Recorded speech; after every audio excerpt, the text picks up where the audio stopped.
I don't even know where to begin.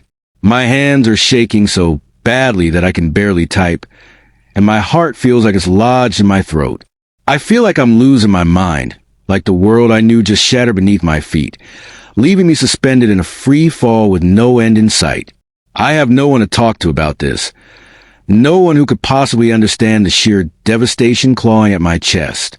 So here I am, spilling my soul to a bunch of strangers on the internet, hoping that somehow putting this into words will help me make sense of it all. It started last night. I was invited to what I thought was a surprise party for my friend's promotion. Emma, my wife, told me she would be going early to help set things up. She even asked me to come a little later, saying it would make my entrance more dramatic. I thought it was odd, sure. But Emma has always had a flair for theatrics, always loved crafting the perfect moment. I trusted her completely. When I arrived at the party, everything seemed normal at first. The house was filled with people, laughter echoing over the hum of music. Glasses clinked, conversations buzzed, and for a brief moment, I allowed myself to relax, to believe that this was just another ordinary night. But something felt wrong. A feeling I couldn't quite place settled in my gut. Maybe it was the way some people glanced at me and then quickly looked away, their expressions unreadable. Or maybe it was the fact that Emma wasn't at the bar, wasn't mingling like she usually would. Then a woman I barely knew, one of Emma's acquaintances, approached me. There was something in her eyes, something almost pitying. She hesitated, as if debating whether to say anything at all. Then, in a hushed voice, she whispered words that made my blood run cold. Asterisk, you might want to check the guest room upstairs. Asterisk, my stomach twisted violently. My breath hitched. My body moved before my mind could catch up. My feet carried me through the crowd, past smiling faces that now seemed like a blur of meaningless noise. I climbed the stairs, my heart hammering against my ribs. Each step felt heavier than the last, the weight of dread pressing down on me like a suffocating fog. I didn't want to open that door, but I did, and that was the moment my entire world shattered. There she was, Emma, my wife, wrapped around another man. They scrambled apart like guilty children caught red-handed, their faces draining of color. The sheer panic in Emma's eyes told me everything I needed to know.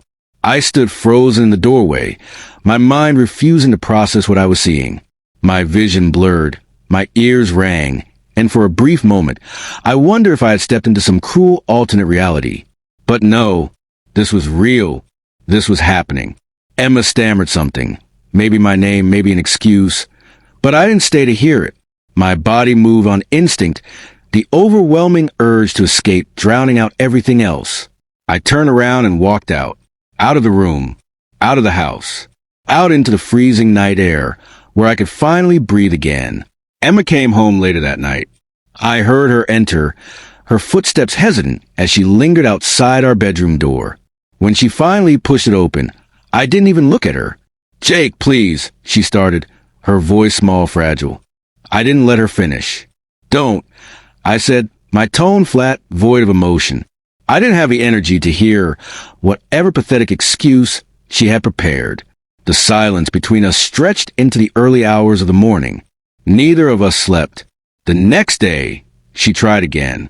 "Can we talk?" she asked softly, as if speaking too loudly would make me break. I didn't want to, but I agreed. We sat across from each other at the kitchen table, a place that once felt warm and safe, but now felt like a battlefield littered with unspoken words and shattered trust. She wrapped her fingers around a glass of water, like it was the only thing keeping her together. I stared at her, waiting. "I want to talk," she said finally. I took a slow sip of my coffee, setting the mug down deliberately.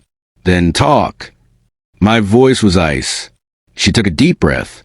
"I know I hurt you, Jake, and I know I can't take it back, but I want to try." "Try what?"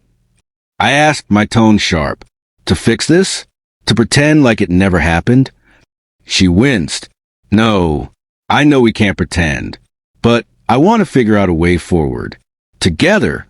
I let out a bitter laugh. "Asterisk together? Asterisk." I shook my head. "Emma, there is no together. Not anymore." Tears welled up in her eyes, but I didn't care. I was done feeling sorry for her.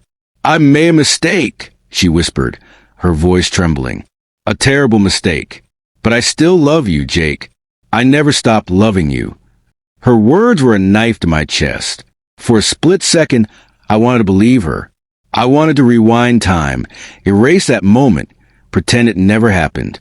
But I couldn't. I wouldn't. You call this love? My voice was quiet but sharp as a blade. Lying to me? Sneaking around? Making me look like a fool in front of our friends?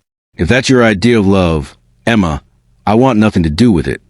She broke down, her body shaking with sobs. But I just sat there, unmoved. The days that followed were a blur of numbness and exhaustion. I went through the motions of daily life. But inside, I was still trapped in that moment, replaying it over and over, searching for where it all went wrong. I wrestled with the love I had once felt for Emma and the betrayal I couldn't forgive. Eventually, I made my decision. One morning, I sat her down at the same table, the same place where we had shared so much. Only this time, there was nothing left to salvage. I can't do this, I told her. My voice was steady, but the weight of my words was crushing. I can't pretend like everything's okay. I can't trust you. And without trust, there's nothing left. She nodded, her face streaked with silent tears. I understand, she whispered. I'm sorry, Jake, for everything. I gave her a small, sad smile. So am I? And just like that, it was over. The divorce was quick and quiet. No screaming, no fighting over possessions.